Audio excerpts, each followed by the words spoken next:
Si tu nous dis que Rudy Garcia il a le niveau pour entraîner le Napoli, alors Balerdi il a le niveau pour jouer au Real Madrid. De Laurenti pense que le mec, il dépense 1 euro, il meurt. Guardiola, meilleur coach de l'histoire, c'est même pas le meilleur coach de l'histoire du Barça. Il faut arrêter avec Payet, c'est un grand joueur. Raphaël Leao du Milan, c'est une immense fraude. Alex Ferguson, c'est juste un Giroud qui a eu beaucoup de moyens, c'est pour ça qu'il a réussi. Si t'enlèves le championnat anglais, allemand, espagnol, italien, portugais, lituanien, la Ligue 1 c'est le meilleur championnat européen.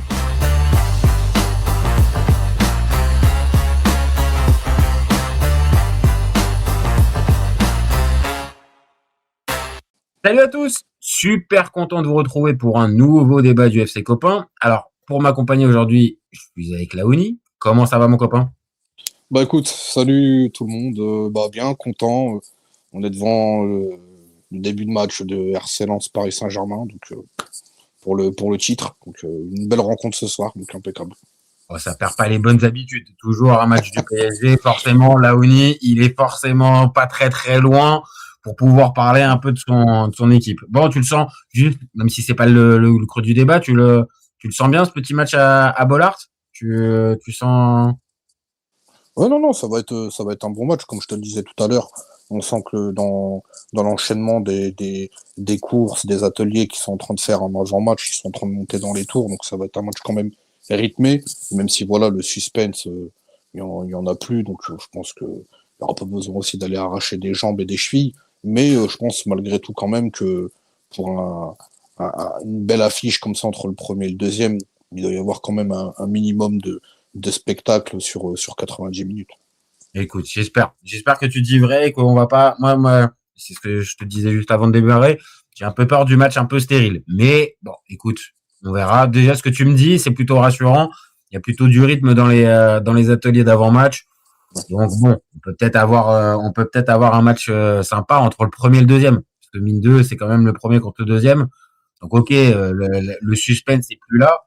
Mais avoir un bon match, ça peut faire quand même une belle publicité pour la Ligue 1. Et puis, tout amateur de foot, on a envie de se mettre un bon match. On est d'accord ? Et sur beIN Sport en plus. En plus. Bon, donc... alors, le PSG, c'est dans quelques dizaines de minutes. Là, nous, on va se poser un peu la question sur Ousmane Dembélé. Parce qu'évidemment, Ousmane Dembélé, vous avez dû le voir, vous qui suivez quand même l'actualité du foot, Ousmane Dembélé, il vient d'être élu meilleur joueur de la saison de Ligue 1 2025-2026. Et ça tombe bien parce que en fait, avec Laouni, en fait, on n'est pas d'accord parce que on n'a pas la même lecture sur le trophée du meilleur joueur. Moi, je pars du principe que je valide pas. Et de l'autre côté, on a un Laouni qui va plutôt valider. Alors, voilà, je vais te poser la question basique. Qu'est-ce qui fait pencher pour toi la balance pour un Ousmane Dembélé malgré ses 9 titularisations en Ligue 1 ? C'est le Ballon d'Or, tout simplement. C'est the joueur, c'est the performance. À chaque fois qu'il est sur le terrain et qu'il joue, il éclaircit à chaque fois les matchs et il éclabousse de ses prestations. C'est vraiment le facteur X par excellence. Et même s'il n'est pas à la conclusion d'une action ou même à la passe décisive, sur tout ce qui est le travail défensif, le pressing, couper les lignes de passe, il est irréprochable. Pareil, s'il faut sortir, c'est pas le mec qui boude. Au contraire, même sur le banc, il continue à encourager ses coéquipiers. Et puis à chaque fois qu'il fait mouche dans la surface de réparation, ses buts sont à l'image de son talent. Il y a même pas débat. Et il n'a pas besoin de jouer 30 matchs pour se dire que ce mec-là, c'est le meilleur joueur du championnat. Il y a pas photo, même si d'autres pensaient à Gvara, d'autres pensaient peut-être à De Paul. Ok, mais le mec, il est tellement clutch dans les moments opportuns, ne serait que même le but qu'il met contre le Bayern à la 3e minute, il faut la mettre sous la tronche de Neuer, il faut pas la mettre au-dessus. C'est peut-être même des actions à l'époque où il tirait sur le boulevard du Longchamp. Ça partait loin. Avant, ça partait loin, celle-là. Complètement. Il y a eu une rectification au niveau du personnage, du bonhomme, une remise en question aussi que je disais qui était très important. Donc, Pikachu, arrête. Mais non, c'est Dembélé, il y a pas photo. C'est mérité en plus depuis depuis son ballon d'or, il fait que de monter dans les niveaux, là où Luis Enrique et le staff essayent de l'accompagner. Pareil pour le bien aussi, je pense, de l'équipe de France. Je pense que de se dire d'avoir un leader qui est ballon d'or et qui met toutes les clés sur la table, qui sont tout simplement les clés qui sont cohésion d'équipe, de groupe, de football, de collectif, de rayonnement envers ses partenaires, ou même si le mec il est soi-disant au-dessus, on voit pas quelqu'un qui prend le boulard ou à essayer de se dire bon bah ça y est, je suis clutch, donc je suis au-dessus, donc je peux me permettre de chier un peu sur les autres. Il y a rien de tout ça. Et puis franchement, même dans sa com, quand il est au micro, on sent que c'est quelqu'un de limite gêné, humble. Et puis comme je le dis, quand tu sais que le travail il paye, forcément les récompenses ils tombent, parce qu'aujourd'hui, comme je le dis, il a redonné les mots de clé de noblesse au mot joueur, au mot football, au mot envie, au mot amour d'une équipe et d'un joueur. Et Dembélé, même si je suis pas fan du clubisme, d'être supporter d'un joueur au détriment d'être supporter d'une équipe, aujourd'hui, si on me dit qu'il y a un fan club d'Ousmane Dembélé, je dirais les mecs, vous avez du goût. Bon, ok. Bon, bah, écoute, c'est bon, je vais pouvoir remballer mes arguments. C'est bon, on a fini le débat. C'était sympa. Écoute, j'avoue que dans tout ce que tu me donnes comme argument qui peut te faire pencher la balance, il y a un premier truc sur lequel je vais réagir et je peux pas te contredire. C'est peut-être l'effet Ballon d'Or. En fait, je pense que cette saison, la saison précédente, ajoutée avec cette récompense, peut-être que pour lui, en fait, il y a une espèce de sérénité totale qui est arrivée, une espèce de zénitude totale, et que oui, sur le terrain, j'ai cette même sensation, hormis les 2-3 matchs où il était vraiment pas au top physiquement, où il revenait. Oui, cette sensation de faire les différences, d'être placé au bon endroit, de faire les bonnes courses, de faire le bon geste au bon moment quand il faut. J'ai cette sensation-là. Donc oui, le niveau de Dembélé, on pourrait même se poser la question de savoir si c'est meilleur que l'année dernière ou pas, ou ou pareil, est-ce qu'il est sur cette continuité-là. Maintenant, moi, je t'arrête sur un truc. C'est que 20 matchs dans la saison, sachant que t'es quand même un championnat où t'as 34 matchs, ça fait à peine les matchs, à peine la moitié des matchs. Pour toi, ça, c'est pas rédhibitoire? C'est pas un truc qui suffit? Toi, on va dire les performances purement sur le terrain, ça te suffit pour pouvoir te dire, ok, même s'il a fait que 20 matchs cette saison, ça suffit pour moi. Excuse-moi, t'as Mbappé qui a mis 40 buts cette saison avec le Real. Il n'a pas été élu meilleur joueur européen à l'étranger. Ça a été au Lisée. Je le répète, tu peux jouer 40 matchs et mettre 40 buts. C'est pas forcément être le meilleur joueur, Coupe du Monde, Ligue des Champions, ce que tu veux. Il y a des façons de gagner des trophées collectifs, il y a des façons de décocher des trophées individuels. Il n'y a pas besoin de jouer 1 milliard de matchs, de mettre 1 milliard de buts. Il y a juste, voilà, être là dans les moments clutch, dans les moments décisifs, dans les virages importants, dans une saison où, bah, soi-disant, t'es le joueur qui est au-dessus de la mêlée. C'est à ce moment-là qu'il faut le prouver. Et je le répète, Dembélé, au détriment d'Mbappé, qui est un remplisseur de brouettes, Dembélé, c'est un trousseur de grosses équipes, de gros rendez-vous. Et ça fait plaisir de voir des joueurs.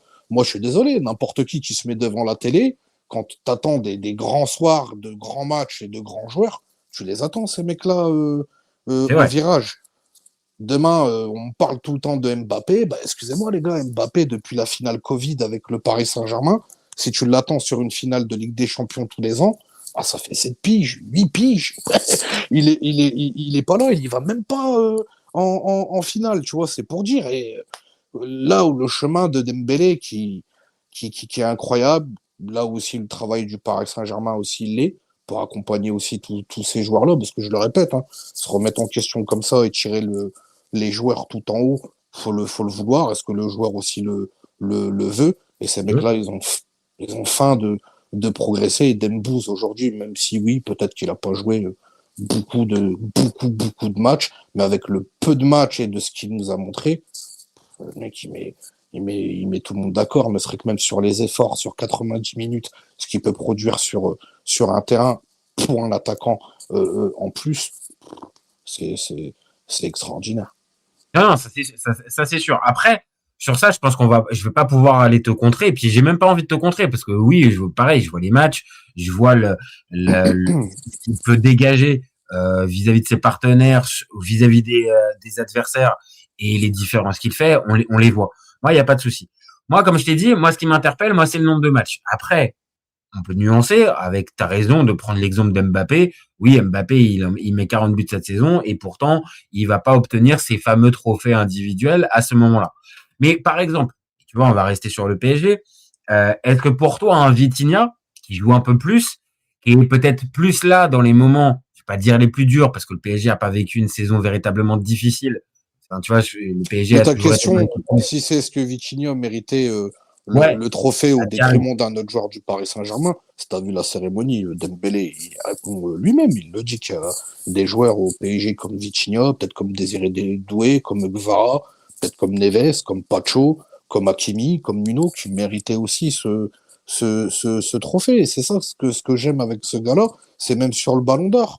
Quand il le ramène dans le vestiaire du Paris Saint-Germain, où tu vois tous les joueurs qui le touchent, il le dit, Vitinha, il l'aurait mérité, Gvara, il l'aurait mérité. On parlait de Ruiz à un moment, on parlait de Donnarumma peut-être, hein, qui était aussi dans ce listing. C'est pas quelqu'un qui est là et qui te nargue avec, qui te fait comprendre aussi que c'est grâce à un collectif. Après, forcément, dans le football, il y a toujours ce joueur qui est beau, puis le collègue qui peut faire peut-être les mêmes stats, les mêmes perfs.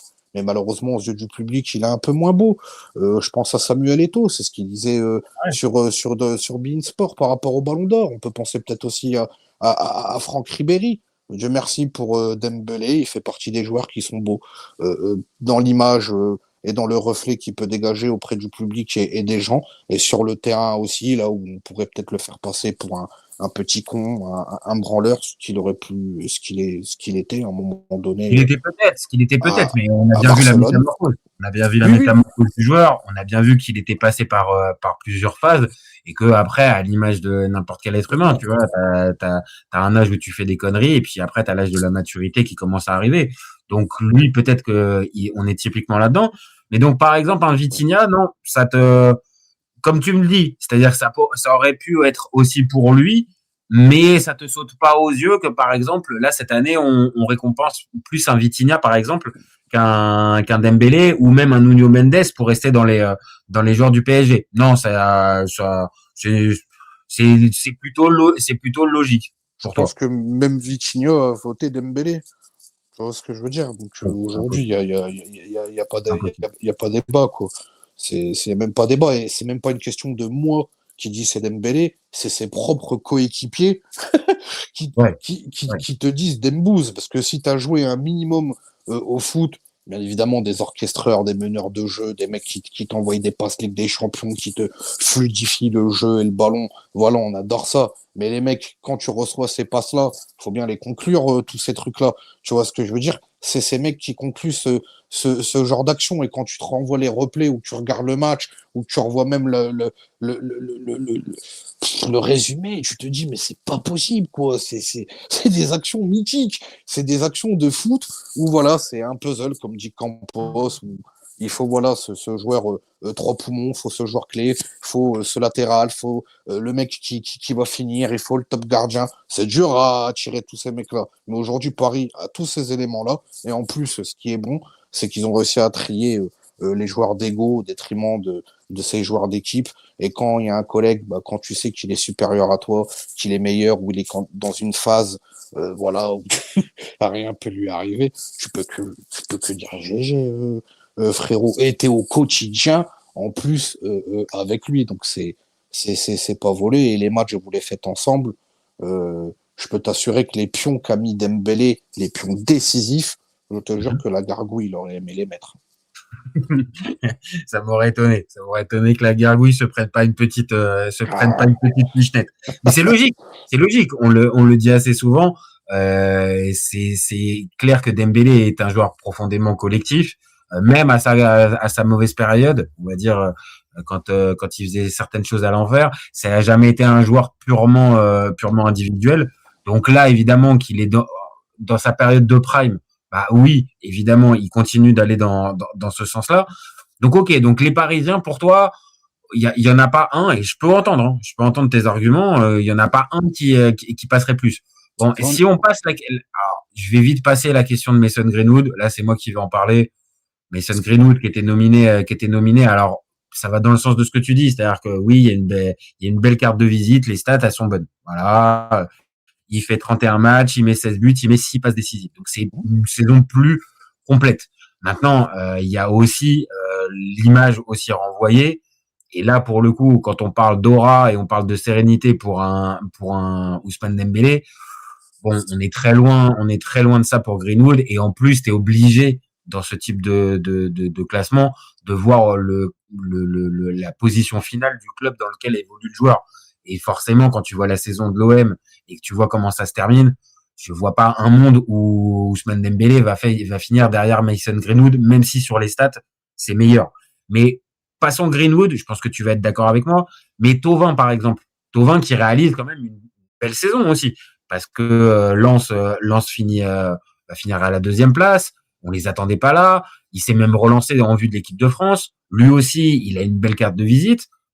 Est-ce que toi, ça aurait pu mettre un petit peu de sel dans le débat, ou encore une fois, non, toi, Team Dembélé, Team Dembouzinho, quand t'as un mec en 20 matchs dans ton équipe, il a été 9 fois titulaire, il t'a mis 10 pions, il t'a mis 6 passes D, je parle juste en Ligue 1. Ah ouais. Il n'y a même pas débat. Il n'y a même pas débat. Et comme je te le répète, il n'y a pas besoin de jouer 40 matchs. Il a joué 20 matchs cette saison. Et certes, tu peux avoir des joueurs qui sont blessés. Il y a Désiré Doué, il y a Barcola, il y a Gvara, il y a Kangindi, il y a Ramos, il y a tout le monde qui a réussi à faire le taf. Mais quand tu vois le rendement qu'il peut avoir en 20 petits matchs, je le répète, 9 fois titulaire, 10 buts, 6 passes D, qu'est-ce que tu veux parler de plus avec lui? Et dans ces 9 titularisations, c'est 10 pions qui comptent énormément, notamment au classement. Les 6 passes D, son clutch, c'est pareil. Et dans les 10 buts, il y a ce but qu'il met contre Lille. Ouais. Ah, puis tu peux même aussi ajouter celui qui marque au Parc des Princes contre l'OM, pas mal non plus, hein.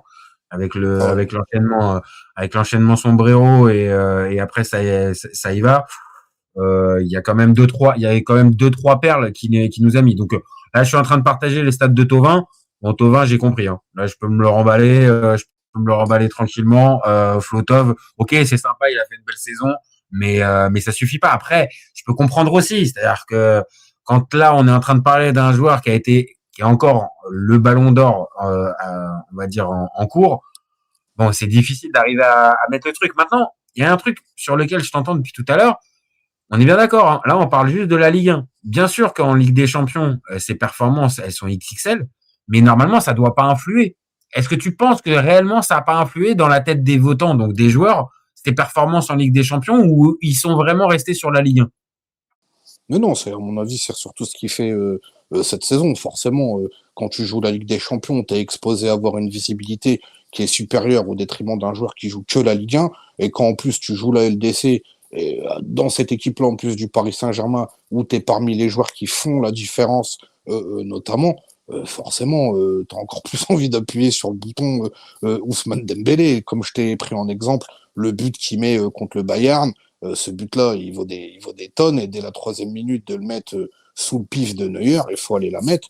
Et c'est ce type de joueur-là qui va réussir à crucifier le gardien dès le début de la rencontre. Et forcément, quand tu vois le rendement, les stats, le joueur, le pédigré que c'est, aujourd'hui, il y a même pas débat, à l'image de Adil Rami, qui a été très élogieux envers le Paris Saint-Germain, et Ousmane Dembélé, je sais pas si tu as vu, tout comme Didier Drogba aussi, qui en est allé de son petit discours, et en prenant en plus la posture et la position d'un supporter marseillais. Donc moi aujourd'hui, voilà, Ousmane, en fait, il a l'image du Paris Saint-Germain. Ouais, c'est l'état de grâce. Donc là, on va dire, quand on est joueur du PSG, on a juste à se baisser, on récupère les trophées. Après, c'est pas que ça, hein, on est bien d'accord. Il y a du travail, il y a de l'application et il y a des sacrifices, hein, bien sûr. Mais il y a un peu ce côté-là, c'est-à-dire on est en train de récolter les fruits du bon travail. Et donc, bah, les trophées individuels, bah oui, il y a de fortes chances pour que ça revienne dans les mains du PSG. Alors, en Ligue 1, on le savait, et ça fait déjà quelques saisons que c'est le cas. Mais là, tu vois, voilà, je sais pas, tu vois, là où je peux en fait aller dans ton sens, c'est que il n'y a pas véritablement de joueur en face qui s'est imposé véritablement comme référence sur la saison. Tu vois, on pourrait même, il n'a pas été nominé, tu vois, mais on pourrait prendre un Corentin Tolisso, il fait une très bonne saison. Mais est-ce que tu peux arriver, on va dire, à être dans les mêmes sphères qu'un Ousmane Dembélé? Je suis pas sûr. Et même là, on l'a dit avec les deux autres qui sont pas Paris dans ce trophée-là, bah, ni Thauvin ni Greenwood pour moi peut justifier ça. Moi, là où je suis juste interpellé, c'est sur le nombre de matchs. Et que pour moi, voilà, je suis peut-être un peu à l'ancienne, mais le meilleur joueur de la saison, il faut quand même qu'il ait fait un peu plus que 20 matchs. Maintenant, voilà, c'est une année particulière aussi, tu le dis. Dembélé dégage aussi une telle sérénité et une telle plénitude, on va dire, dans son jeu, dans tout ça, que forcément, en plus, c'est les votants, c'est les joueurs, donc c'est eux qui le voient aussi sur le terrain. Donc, je pense que c'est ça qui marque un peu plus les esprits. Mais voilà, pas pour faire chier, mais moi, je l'aurais plus donné à Vitinha, qui me paraît avoir eu plus de constance sur la saison de Ligue 1. Je parle juste sur la saison de Ligue 1 et qui est peut-être moins clutch, comme tu as dit, mais qui est tout aussi important et qui a été peut-être plus régulier sur la saison de Ligue 1 que Dembélé. Mais Dembélé, après, il répond par rapport à ça. Hein. Peut-être que si Vichy, il aurait peut-être mis plus de buts, peut-être que ça aurait fait pencher aussi la balance. Mais aujourd'hui, je pense que voilà, le trophée, il a l'image du PSG et des joueurs du Paris Saint-Germain. Et si ça aurait pas été Dembélé, ça aurait été pour moi un autre joueur du PSG, Vichy ou Gvara ou Pacho pour prendre chaque joueur à chaque ligne. Mais voilà quoi, franchement, je pense qu'on va pas se mentir. Si le soir du 30 mai, il sort encore un match master comme il a fait le match qu'il a pu nous pondre le 31 mai, qui va aujourd'hui remettre en question, entre guillemets, ne serait que 2 secondes, le trophée de meilleur joueur de Ligue 1, entre guillemets, même si c'est la Ligue des Champions. Mais quand tu vois le rendement et le pédigré du joueur qui peut envoyer sur le terrain, tu dis, voilà, le mec, on n'est pas fait du même bois, on n'est pas de la même planète, et ce qu'on graille dans la gamelle, c'est pas les mêmes croquettes aussi, quoi.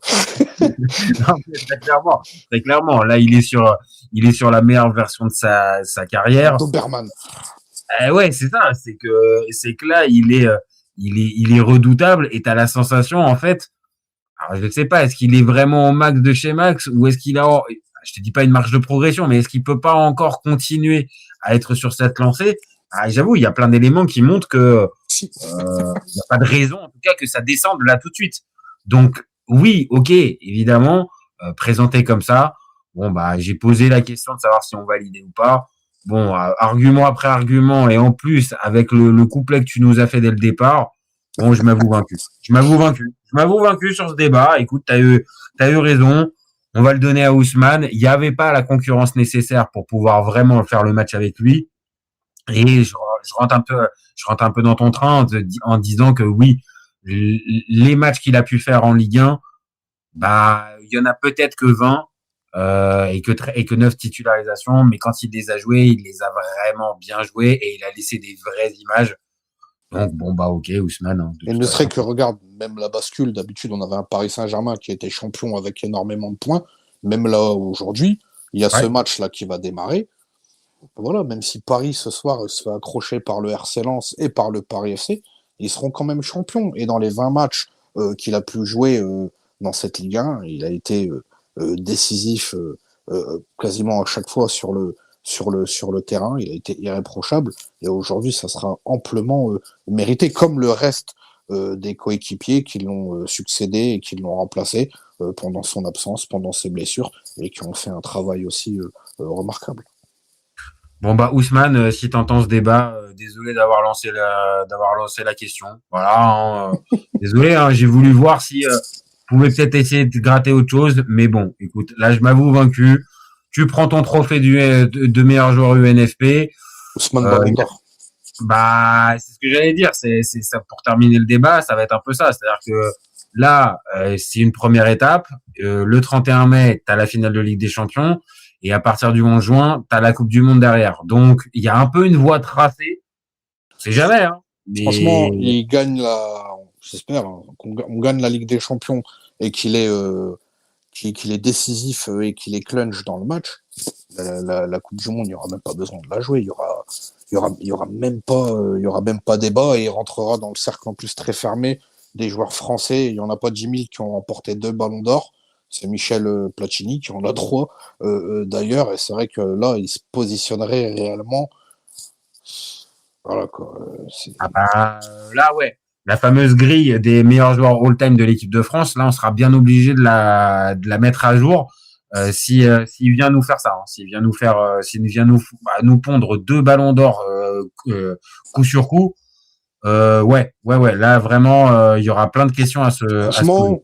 S'il termine la saison de Ligue 1 correctement, une finale de Coupe du Monde de Ligue des Champions, voilà, tonitruante, et que la France, avec Dembouz, il arrive à sortir un mondial aussi master, et je suis gentil sur le mot master, mais qui fait la diff dans les rencontres, il n'y aura même pas débat. Après, il faudra voir. Tu le sais comme moi, la Coupe du Monde a un miroir grossissant qui fait qu'à certains endroits, on s'arrête beaucoup plus sur la Coupe du Monde. Maintenant, force est de constater, il est dans une sélection qui est performante et qui est très ambitieuse, qui peut faire partie des meilleurs, des vainqueurs à la fin. Et il a une place, évidemment, logiquement, de titulaire. Maintenant, on en a déjà parlé un petit peu en off. Comment Deschamps va pouvoir l'utiliser et savoir l'utiliser, ça, par contre, là, c'est un autre débat. Et pour ça, on verra. Parce que si c'était un Luis Enrique qui était sur le banc, là, je te dirais directement, ok, je prends limite mon ticket et risque de l'avoir tout de suite. Mais avec Deschamps qui sait jamais trop sur quel pied danser quand il faut mettre trop de joueurs offensifs, bon, attention. On l'a fait de toute façon le débat et ça tourne bien évidemment avec Mbappé, comme je l'ai dit, son genou.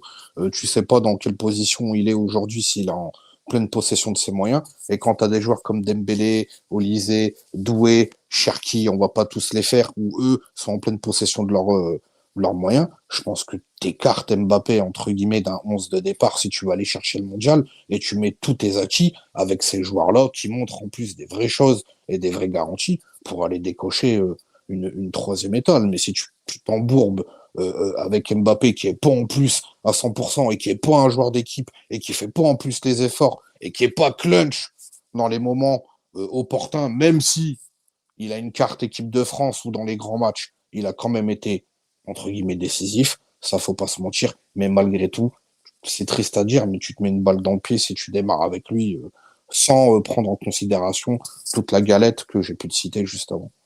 Garde-nous tout ça. On va faire un joli petit débat sur la liste de l'équipe de France et sur ce que pourrait nous concocter Deschamps dans un peu moins de 24 heures. Mais c'est bien, tu nous as fait un bon teasing. Franchement, parfait, mon copain. T'es parfait. Bon, bah voilà. Désolé pour l'éclairage. Tout à l'heure, je remettrai la lumière. Par contre, écoute, tu nous mettras un peu, ouais, parce que là, on te perd un petit peu. On te perd un petit peu à certains moments. Donc, bon, ça sera bien si tout à l'heure, vers 23h, tu nous mets un petit coup de lumière. Ça marche. Bon, bah, merci à toi, mon copain. Merci à toi d'avoir participé à ce petit débat d'NPL. Voilà, hein, comme on l'a dit, on s'est positionné. On valide au final. Enfin, moi, je valide au final. C'était déjà validé depuis un moment pour la Uni. N'hésitez pas à commenter, liker, partager comme d'habitude. Donnez-nous votre avis. Dites-nous si pour vous c'est mérité ou pas. Abonnez-vous. On a besoin de ça. C'est ce qui nous donne de la force et c'est ce qui nous donne envie de continuer. Et puis, vous gardez en tête qu'au FC Copain, on est ouvert toute l'année. Ciao, ciao les copains. Ciao.